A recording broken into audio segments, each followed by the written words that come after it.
Csak egy normális nap, a vonatot várva, aztán az ő szép arcát meglátva, rajta maradt a lapomon a rúzsfoltja, viszont tovább állt, mert jött a vonatja.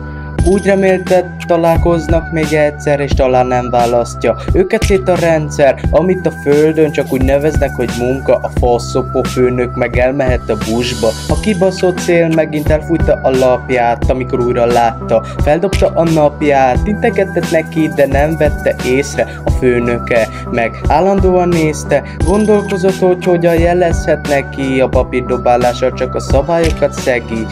Felhasználta az összes jó lapot, amit a főné neki a melóhoz adott. Sajnos nem találta el a másik oldalt, mert a csajszi az kibaszottul foglalt. Folytatta tovább és nem adta fel, de a munkafolyamat nem maradhat el. Ez az utolsó esély, és az utolsó lapja, a szél újra közbeszól és elfújja a faszba. De a faszi béna a lapot pedig elejtette, az állásinterjút a csajszi lerendezte. Meglátta az úton és próbál futni utána, a főnök meg közbeszól, mert vár a munkája. Nem hagyja annyiban és elhatározza magát, mert nem találhat az életben még egy ilyen arát. Kereste őt mindenütt, földön és az égen, majdnem elütötte egy kocsi, de valahogy mégsem. Viszont megtalált azt a nyomvadék lapot, amit a csajszínak sikertelenül adott. Dühében elhajtja a lapot, a picsába beleesett ebbe a borzalmas hibába. Nem is gondolná, hogy mi esküszik ellene. Felébred a lapokban a Cupidó szelleme.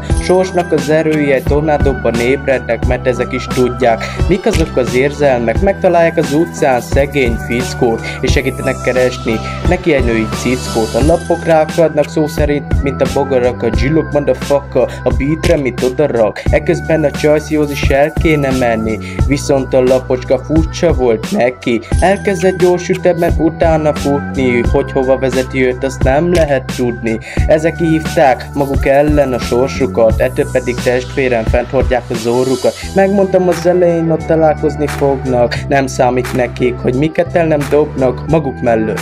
A szálak összevartak, boldogan éltek, amíg meg nem haltak.